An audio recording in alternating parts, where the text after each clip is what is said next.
All right, welcome everyone. We're Semblance of Sanity. I'm Caleb. I'm Jacob. And we're here for Nekomonogatari. White. So, Episode 2. yes, this is the second episode. We had an episode previously that kind of shook the foundations of what we've come to understand about this show. Yeah. We are now getting Hanakawa perspective focus. Right. Which is, like, awesome. Because it's, like... It's also very concerning. Well, it's super concerning, of course, but it's awesome because we're actually going to understand what's going on in that weird head of hers. Because, let's be real, she's been like this, like, kind of two-faced enigma, like, up until this point.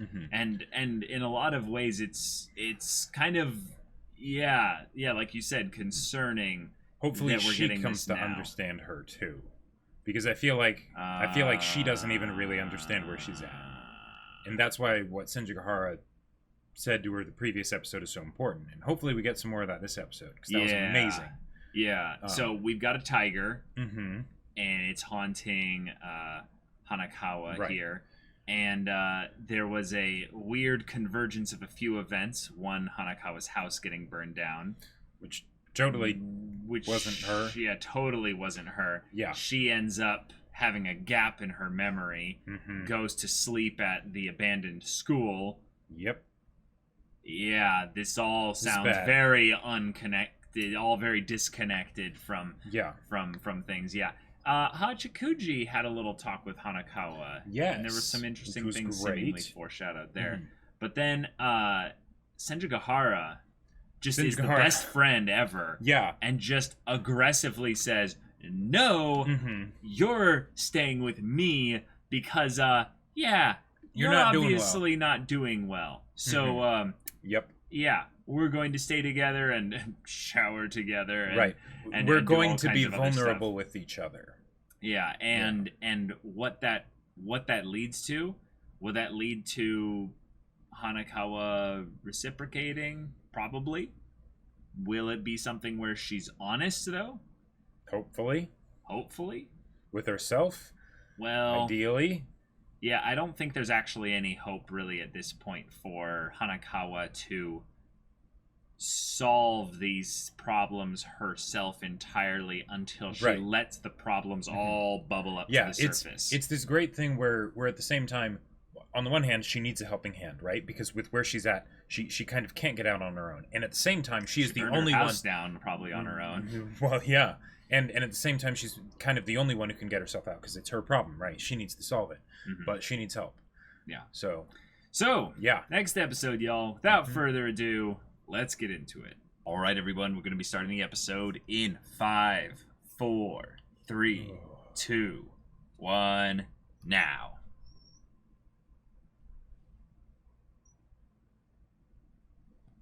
Okay. Yeah. Really?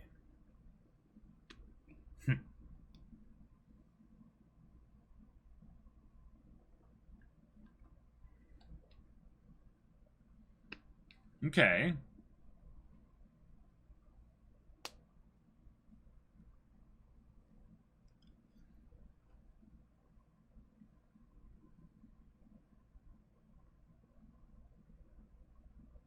Okay.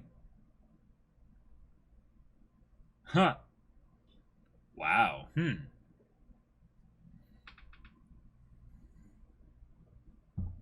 Oh. Okay.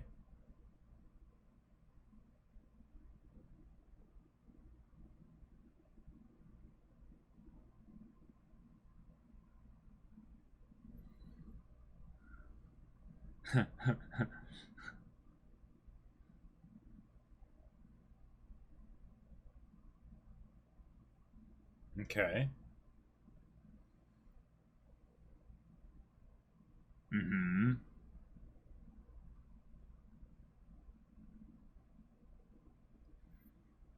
Hanakawa loves tautology.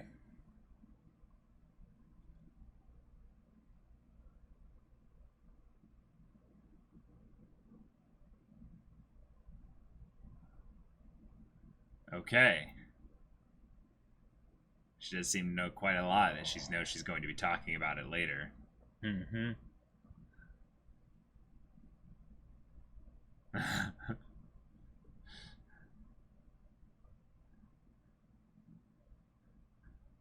These openings are so clever.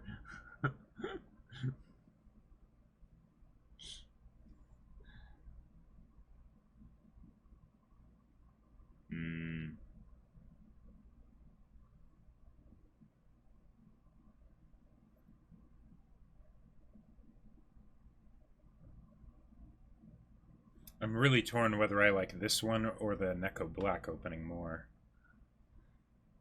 Yeah, good question. Because they both kind of feel very similar to me, with like the just more subdued energy. But yeah.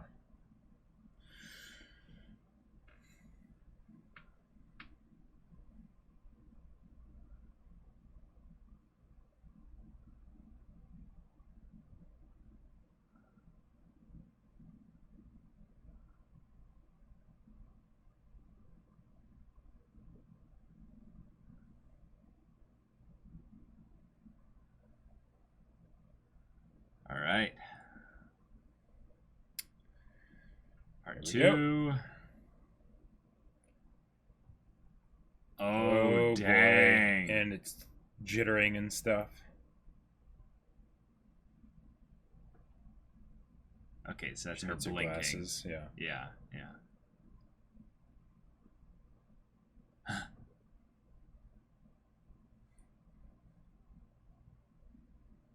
Wow.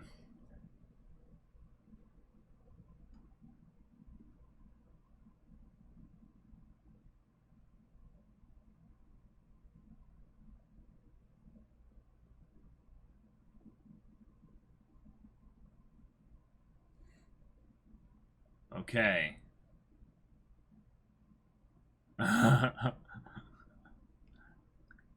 Hot.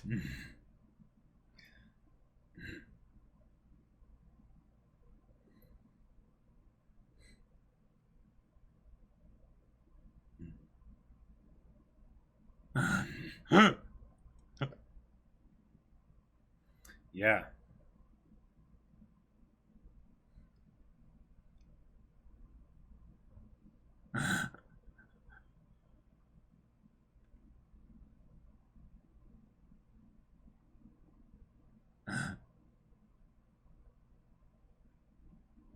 Oh my god.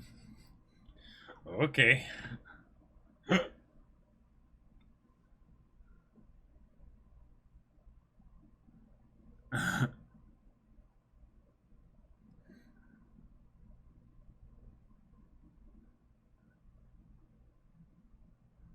All right.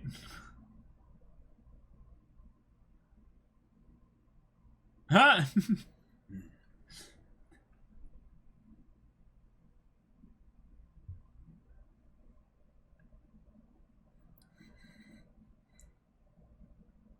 Huh?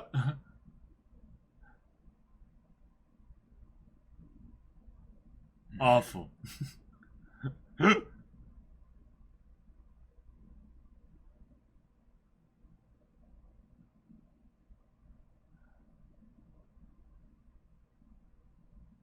Okay.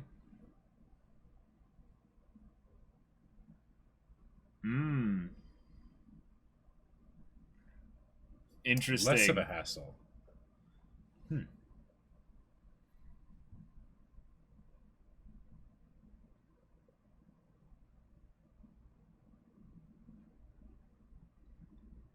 Huh?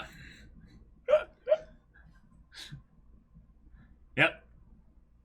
No choice. No choice. Yes. Brilliant. Absolutely no choice. Brilliant, Senjo. Mm-hmm.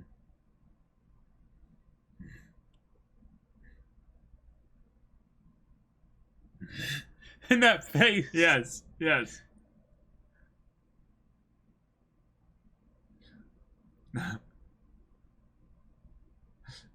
This is reminding me how much I love Senjigahara when Yeah.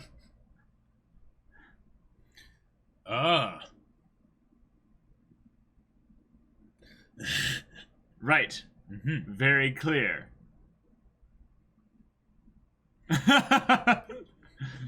Ah.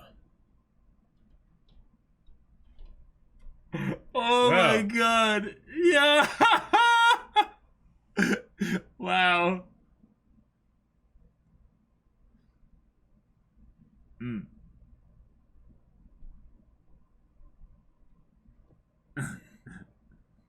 So another wordplay joke. Yeah. Yeah.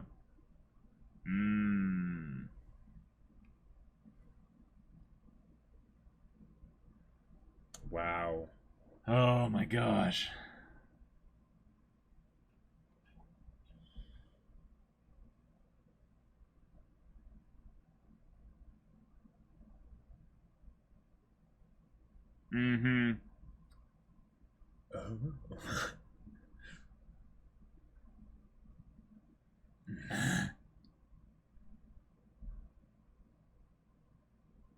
Oh. No, because we skipped a chapter, Jacob, remember? Yeah.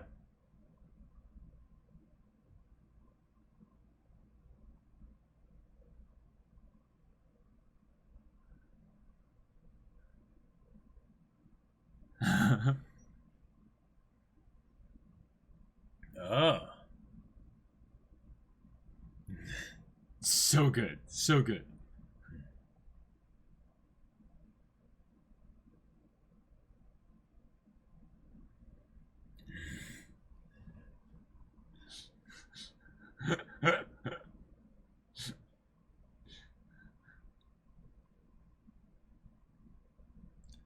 Yeah. Yeah. Cool. This is so sweet. Ah! Scathing criticism.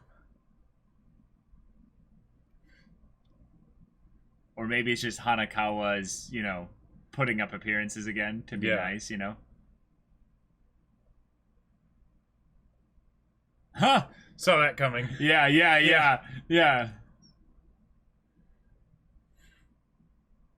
Or maybe you should be more frank, Hanakawa. Yeah. Good call.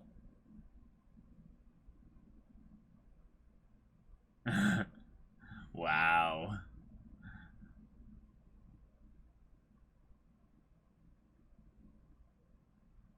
Ah! Brilliant! And given that this is Araragi's story, then I'm guessing this does get out somehow. There we go. The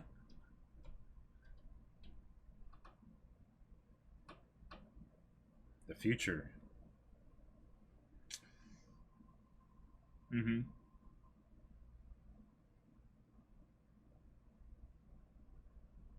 No. She hasn't been thinking about the future at all. Yep.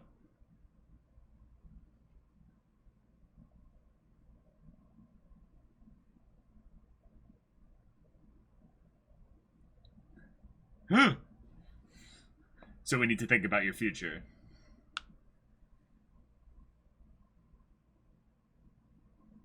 Ah. Yeah.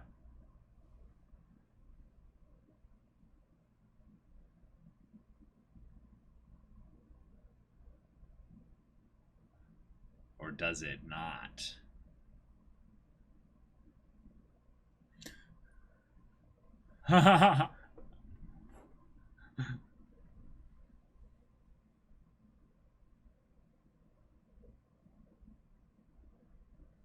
What is this playful?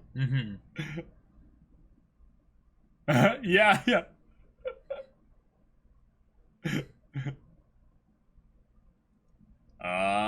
Here it is. Here we go. Wow. That was another skip, wasn't it? Like here we go. Here we go. So here's the skip. She becomes the cat.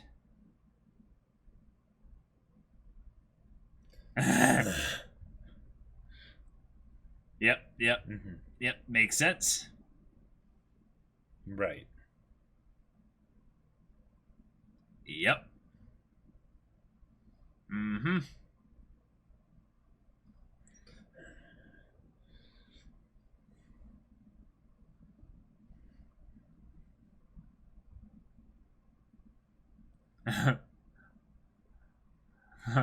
Yeah. But the fact that she's saying it like that means that maybe she didn't burn down the house? No, I still think she did.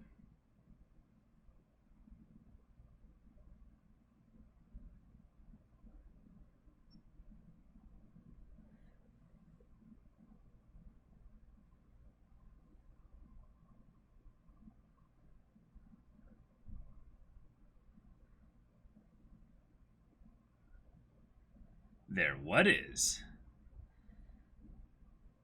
That's a long jump. Yeah. Holy crap. Is this the tiger? Oh, you're right, it is. Whoa. Okay.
But yeah. Oh.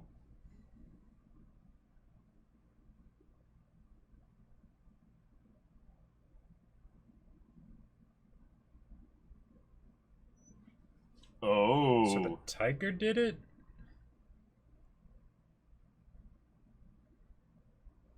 Yeah, I am her. Yeah, exactly.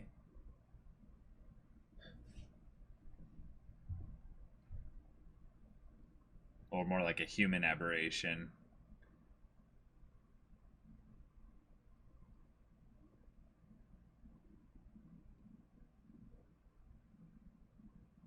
Oh. Oh. Oh, dang.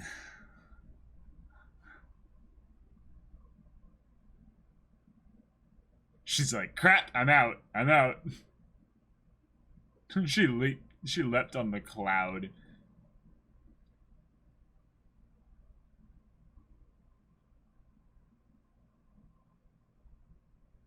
Oh. That's freaky. Okay. That's freaky. What, now she has to die?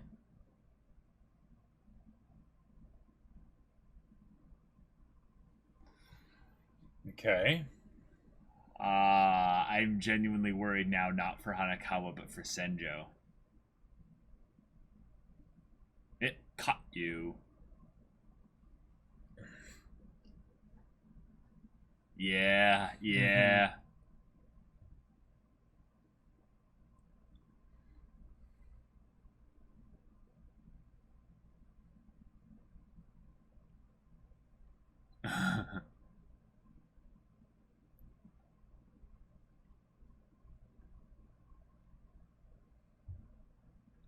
Since this is our first time meeting.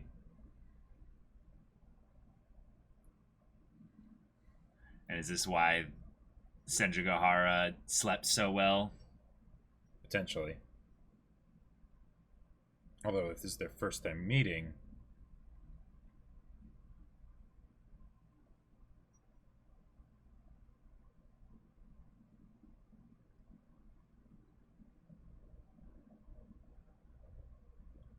Wow.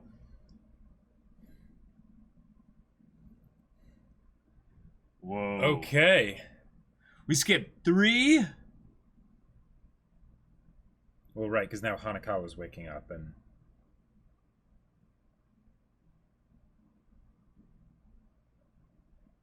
Whoa. Senjo's not looking good.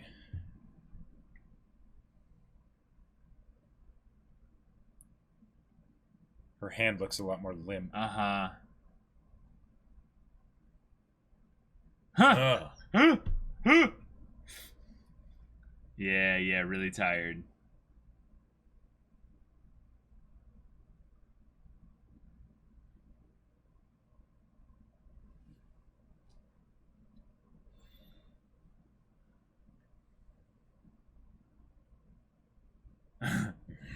Ara.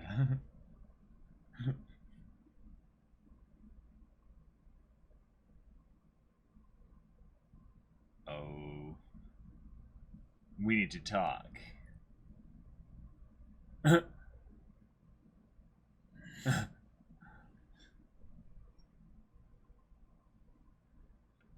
Stuff has happened in the gaps of time. Huh? Huh?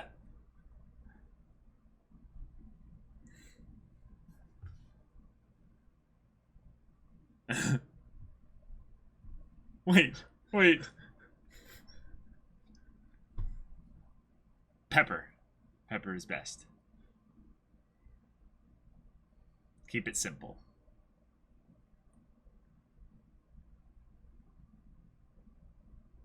The stacked sauce is in the background. Now it's shifting to butter and jam. What the heck? Mm-hmm.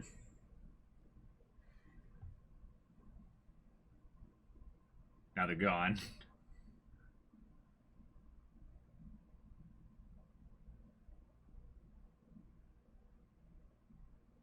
Wait.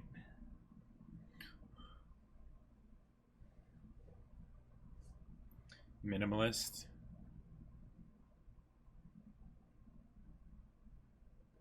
I don't write any.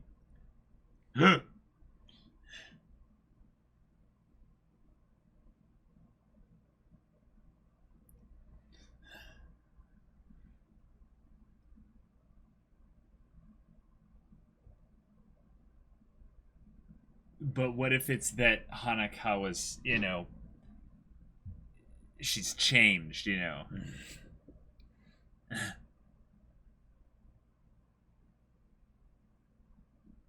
Because Hanakawa feels like she leads a plain life. Oh. Vehemently opposed to flavor.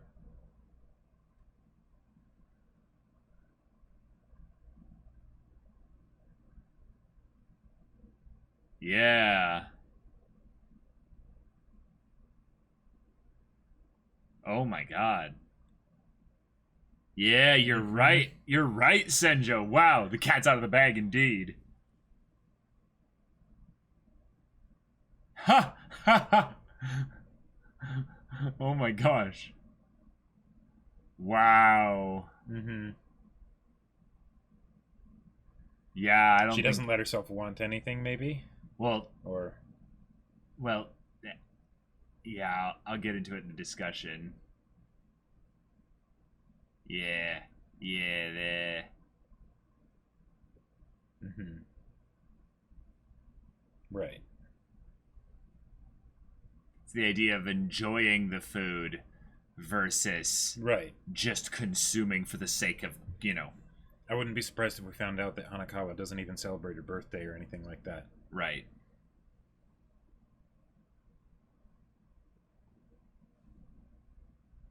Wow. Yeah.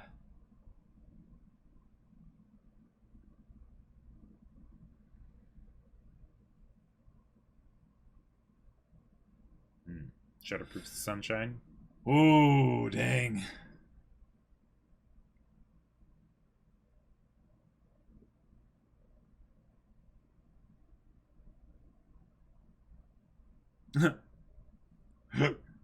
Hanakawa's like desperately trying to figure out what's going on.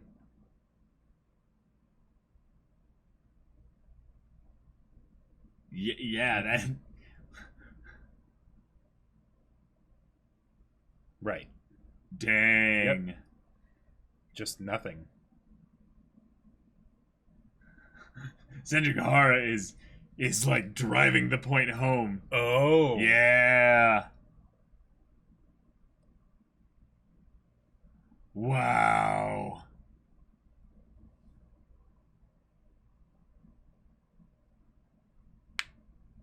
Wow, we're back where we were in the end of the previous episode. Except, nah, this is... Yeah, this is... Like, but it's the same question being asked. Mm-hmm. But, whoa. Okay, so the taste thing, I think what it is when I've had moments in my life where I was feeling really down. And basically, there's this feeling of where you just kind of want to have time move along. Because the idea is that anything forward is better than you are now. So you're not trying to freeze anything. So when you're consuming food, you're not really interested in being in the present with your food and enjoying the flavors and stuff with it. You just kind of push it down and you keep going. Right. I think you're right in that what she's saying is that this whole thing with Hanakawa is that, yeah, she accepts everything, but specifically she doesn't enjoy the present to the point where one of the most base needs of human beings is completely ignored as being a point of joy. Right, she's just existing. Yeah. Holy crap. And she's so used to it that she doesn't even realize it. Yep. Karen! Tsuki! Oh, a third member? Huh!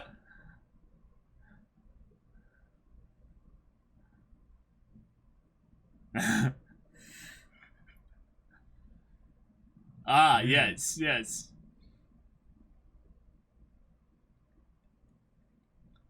Like what? Yeah, 0 indeed. Yes. Okay. All right. This was a focused episode, surprisingly. It was. Yeah. So it maintained the Hanakawa focus with Senjigahara being right there with her, which was fantastic and awesome and wonderful. And I feel like this episode almost wasn't really giving us much of anything new, but just showing again how deep the problem goes. Okay. Because the stuff with like Hanakawa, again, really not doing well. And the whole thing, there was the whole thing with talking about how does she even love Araragi because she doesn't. She's in this black hole of depression so much that she doesn't really almost have any opinions on anything. See, I'm struggling to call it depression at this point because it seems more like an identity crisis to me. When you're out of sorts in general, there's a lot of things about it that are depressing, but in terms of where she's at, she seems to have this like very disconnected, fractured part that's more that she's unable to be because there's the stress aspect of it, and that's so she's not completely devoid of opinions or feelings on the matter, but she's compartmentalizing them into other areas of herself, and then what's left is nothing. Well, basically, if you go with the only what we're seeing here, then it's nothing. But if you then count the cat. Oh, right, exactly, because that's the other compartmentalized. Right. So portion. She talks about Araragi in the beginning here, and she ends up giving kind of a unique insight into the fact that the way he was in junior high and the way he was, basically at a younger point was that he was, basically the delinquent. He was the delinquent kid. Now this is pre, vampire stuff. Right. This is pre all that stuff there. It almost seemed like they were setting up that there could have been a whole other show that's just about him in junior high. Yeah. For sure. Yeah. The whole idea of there being a big difference in his motivations, though, leading towards, maybe a lot of the conflict because of the fact that we have, certain things going on with his family and such. But the idea of Hanakawa loving Araragi. Yeah. They asked the question in the first episode, and now in the beginning of this next episode, she doesn't really answer the question of whether or not she really loves him. Well, and I think that's yeah, very important to kind of keep in mind here. And she talks about how she didn't really realize when it started. It almost feels like there's maybe it's the same well, okay, because she liked Araragi before the events of Kizu, right? Yeah. Which is interesting. Now, if she had said that it started with Kizu, then what I would think it was is that basically that it would be something very similar to how it was for Araragi, having such a little value for yourself that then when someone comes along, it's this wonderful thing, right? And then maybe with a dash of because why not in Hanakawa's case, but maybe it's more of the thing of that Araragi he was acting because of his delinquency and everything. It felt like he was acting the way that Hanakawa wishes she could act, because she had all the things of needing to be the proper girl that did the right things and whatnot. Yeah. Okay. Whereas Araragi did the things that he wasn't supposed to do, but that was him choosing to do it, right? And that's something that up till that point she hadn't been able to bring herself to do, because this is before all the supernatural events that happen, right? Okay. So to this episode, though, she then ends up having another chapter skip, and then we go back and showcase that they did have their shower together. But there's this whole thing of Senjigahara basically, waking up and having this I'm kind of watching you, I guess. That's kind of the feeling I get here. Yeah. What is this bit here? Not even Araragi all to himself just yet. What is that? Let me see this. Not even Araragi could keep the sight of the sleeping face all to himself just yet. Yeah. Oh, okay. Interesting. That's an interesting insight into Hanakawa and how she thinks about Araragi, maybe, or about herself, or Senjigahara. Yeah. So they have their very illustrious, wondrous shower here. Now, in some ways, her envy of Senjigahara here is interesting, because if she's basically saying that, she was unable to change due to, her lack of maturity, but Senjigahara has, and then she feels kind of, a little bit of a, oh yeah, I envied her. I loved her for that. And then they have half an hour of fun in the shower. Yeah, it makes me I feel like this is Senjigahara almost on like this almost sounds wrong, but Suicide Watch, basically, where she's trying to make sure that Hanakawa. Well, yeah, that's definite. But I don't know if that blends into the shower stuff necessarily. Well, right, of just the idea of doing things so that Hanakawa doesn't feel alone, so that she can have times where maybe she can have some fun and, feel something about life in general. Yeah. Yeah. The awful outfit. Right. Hanakawa getting a little bit of a woo when she blow dries her hair. Well, yeah, she's probably never had someone do that for her before. Yeah. You know.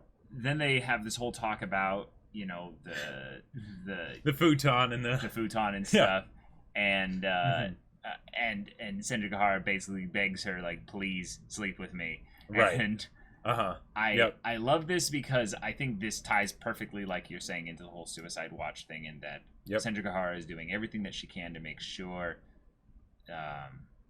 that she looks out for her. The whole Electra complex thing just was like, okay, Senjo, regardless of whether or not you're telling the truth, you're hilarious. Right. Like, it's her giving all of the funny. Different explanations that are not really great explanations, so that then they can, be in the same futon, so that Hanakawa won't be alone. Right.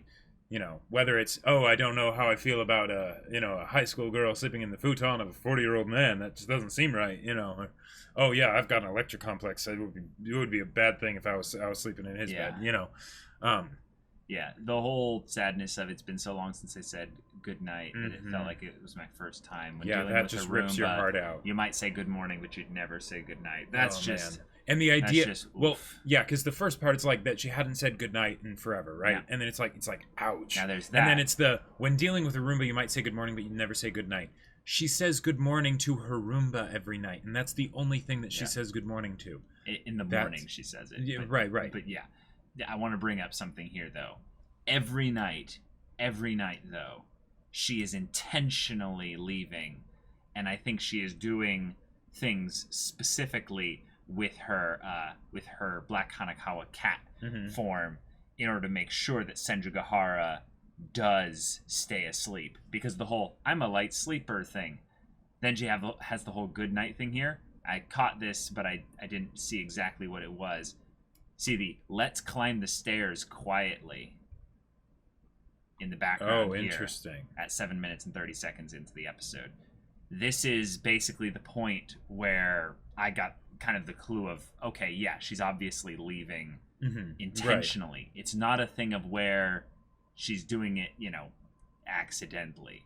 I'm getting the vibe more and more that the cat is basically that's just Hanakawa.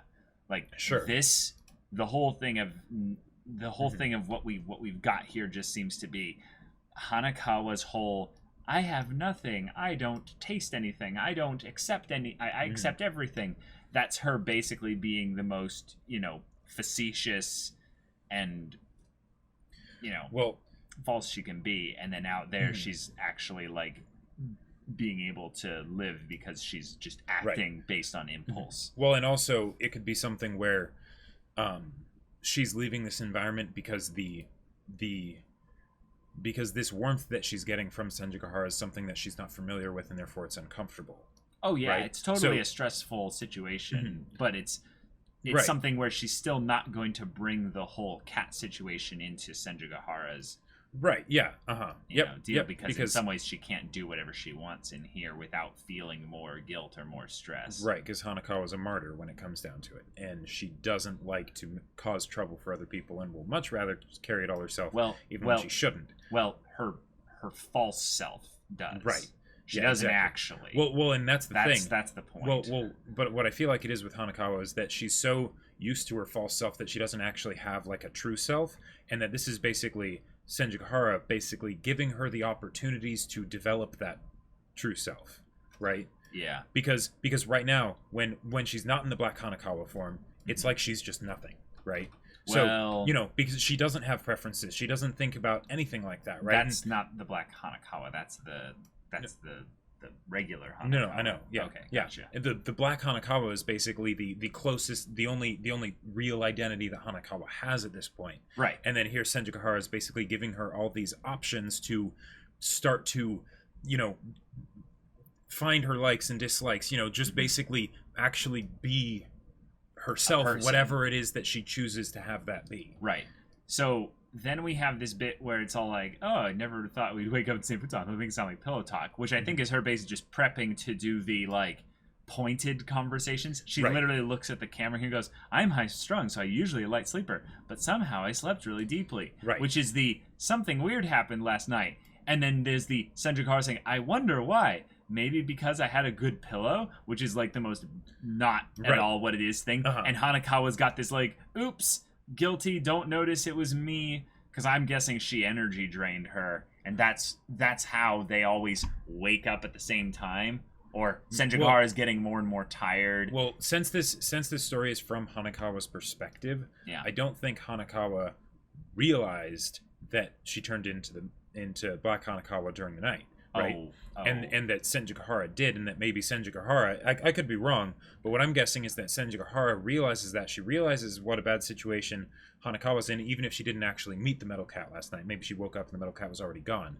But basically, what she's saying here is all of these jokes and sort of like misdirections and lies and things like that to lure Hanakawa into that everything's okay, right? And to get her to open up so that way she can get at the real issue. Yeah, I'm still trying to go for the angle that I don't think this is a schizo situation.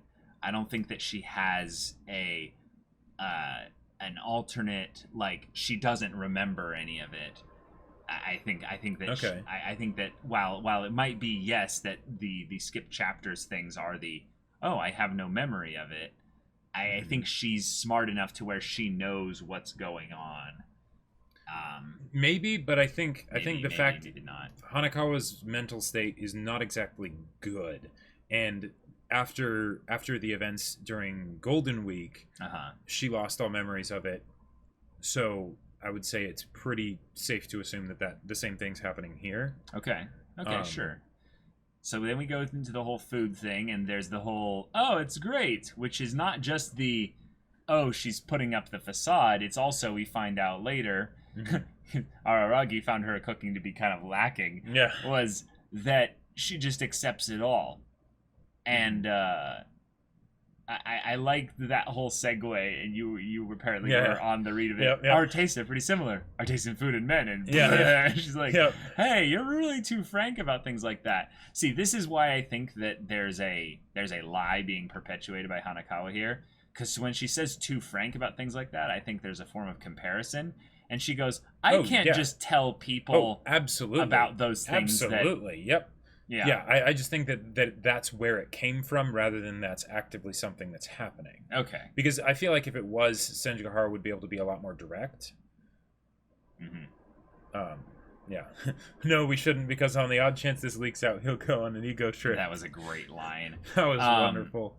But then let's see, why don't we talk parts of him we detest?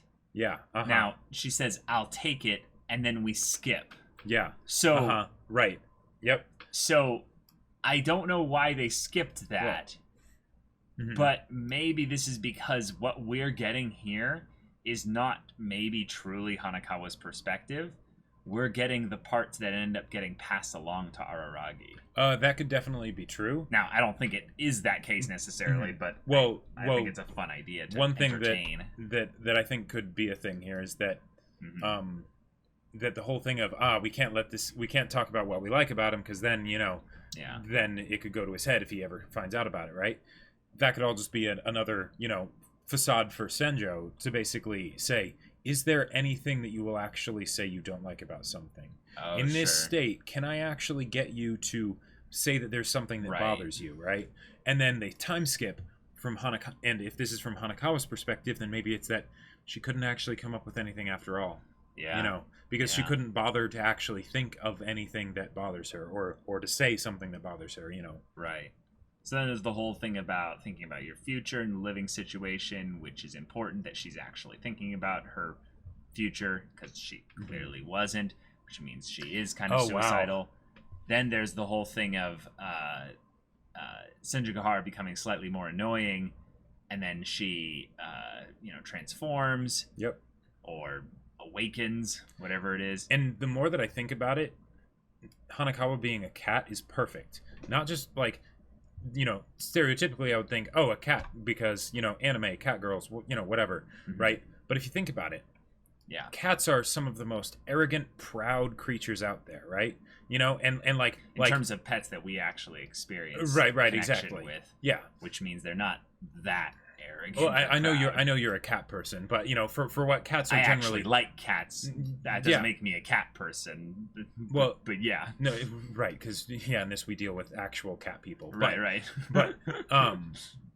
But that's basically all those things that Hanakawa won't allow herself to feel, right? Sure. That sense of self-worth and pushing those things off of the counter because you just want to or whatever, right? Because why not?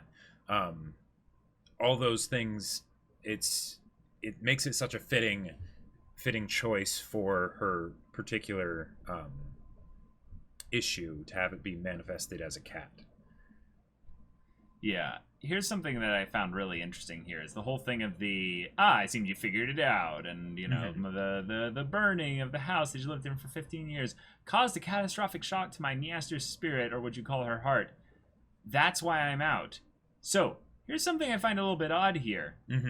I don't really buy the interpretation of this. Yeah. So when there's a catastrophic shock to the spirit and it's just stress, what it might have been was Hanakawa might have almost died. It might not have been about her being upset about the house burning down.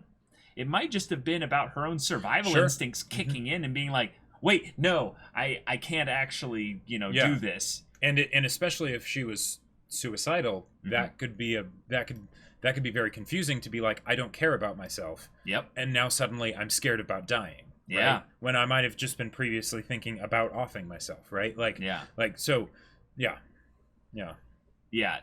I here's the thing. I know that there's a separation between the cat Hanakawa and regular Hanakawa. But the thing is that the story keeps driving home the point that this is Hanakawa. That the regular Hanakawa, so to speak, is not really Hanakawa. It's a nothing. It's an enigma. It's an oddity, if you will. And more specifically, that this is not a metal cat, right? The metal cat is like completely gone, irrelevant, whatever. Like this is it's something she's basically else. Just calling herself. Right, exactly. And so if anything, it's maybe not necessarily just an oddity thing. The oddity is something that happened, but now it's entirely Hanakawa's own mind being divided, causing all of this stuff to happen. Yeah, so she has her identity crisis. And then we encounter the tiger. Yeah. It speaks again, and this is the thing. This is something that's curious. The tiger seems to have this, like, omnipresent kind of feeling of, like, I don't know if she lunged to the tiger here, like she was like looking for it, and then she said there it is, and then she jumped. Wants to go through introductions here. Yep. There were some flashes here. Let me see what those were. Or did I miss them here? No. No. There were. Okay. It was just some stuff about odd stories versus oddities. So, crazy theory, but I think this is a third splintering of Hanakawa. Well, I think in some ways it's impossible for it to not be some aspect of Hanakawa. Well, okay, good point. It's literally called the Tsubasa tiger. That's like very true. Let's be real. Like it's like this far away from being Tsubasa's tiger. Right. The question is like what connection to Hanakawa does this thing have? Well, what I think it is from what we've seen this far is that basically up till now Hanakawa has done pretty well with her whole Black Hanakawa, right? And that sundering of her mind and using that as a way to vent all of the things and feelings and emotions and whatnot that she isn't able to deal with in her everyday life, right? Right. But there comes a point where that's not enough. And up till now, it was enough. But now it's not. Why is it not enough? Well, because of the previous interactions that have happened with Araragi and the dealings with the, Metal Cat, Black Hanakawa, all that. Or, something else, the fact that she's actually wanting to... Because the Black Hanakawa very much cares about the well-being of Hanakawa, right? My Measter, was stressed by this and things like that, right? Cares about the Measter. Whereas the tiger, I feel like, is just the raw destruction, where it's where Hanakawa's done now. That is the manifestation of Hanakawa's suicidal tendencies, basically. Sure. Where get rid of everything, it's all got to go. But the thing is that it almost in some ways doesn't seem to be fixated on anything but Hanakawa. So it's not chaotic, at least at this point. Sure, like we haven't seen it go after Sensugahara or anything. Well, okay, here's the thing. If we attribute the house fire to this, to the tiger, right, then that fits in that it was chaotic enough to potentially threaten the parents. But yeah. Now this was the part that I think is why it's almost obvious at this point, is the part where it goes, as the same type of aberration, you must know what it means to bar my path. Yeah. And then she goes, the same type? And it's this part where, wait, Hanakawa doesn't know something? Sure. No, Hanakawa knows everything. So, you know what this feels like to me is this is the, it's like, I should be a completely different type of aberration from this guy. And then looks at it, and then there's the whole, a cat and tiger. It must mean we're similar in that way. Cats are cats, Right. Now, I think that my point of the cat is Hanakawa, the whole same type of aberration is basically just more along the lines of that thing. Is like, no, I am some type of aberration, yes, but I'm also you. Like this is why Hanakawa so far is the only person to have seen the tiger. Sure.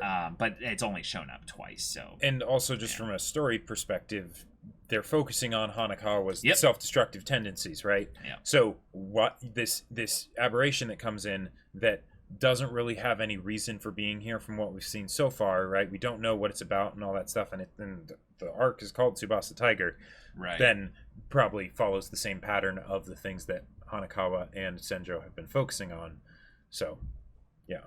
See, and it also makes it also explains why she can never escape it, even though there's the whole idea of the tigers being, the apex predator and whatnot, because it's a part of herself. Right. And then this is the other part that I find very fascinating here. Is basically I'm not going to get in your way. I don't care what you do to this town. I don't care what your duties are. That's just what your aberration is. That's just how, Right. But if you happen to cause any more harm to my master, I will kill you. Then it has this look of like, oh, I thought I recognized you from somewhere. You're that girl. You've possessed that girl. And then she doubles down on the whole, no, I haven't possessed her. I'm more like the girl herself.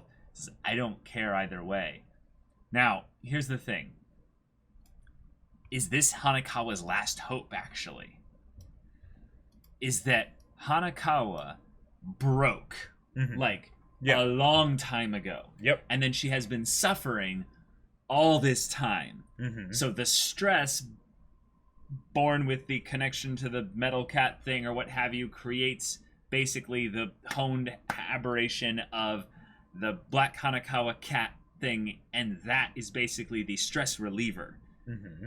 And then this thing, this tiger, is a new arrival, new challenger approaches. Right. But because of the conflicting desires of stress reliever doesn't mean kill yourself. Like, that could be convinced, though. But it also could be the thing that ends up saving Hanakawa from the part that she's really trying to deny, which might end up being this tiger, which is, this life is horrible. I want to end it all. I want to be done. Right. I want to be just completely, rid of that.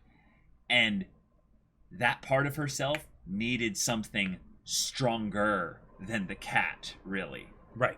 So that could be the case. Yep. But given that the cat is Hanakawa, in some ways what I'm excited for is the idea that Cat Hanakawa could win in a fight, essentially. Later down the line. Yeah. It'll eventually get stronger. It'll eventually, basically use its energy drain on the. Oh yeah! If they ever wanted to do that kind of internal battle, it would look so good. It would look so good, but also awesome. Hanakawa was the perfect person to do it for.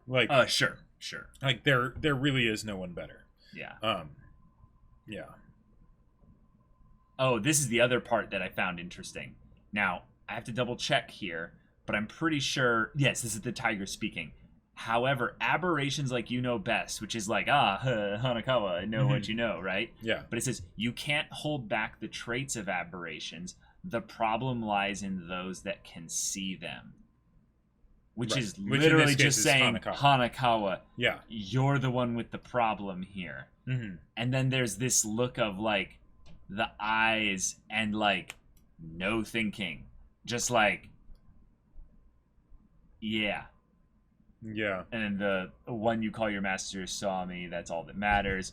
And yeah, Hanakawa freaks the jumps out into low orbit, like just like yikes, and it's, nope, I'm can't still get there. Away. Yep. And that whole idea of you can't get away, yeah, it's useless. Feels like the thing of I'm That's not feeling. traveling.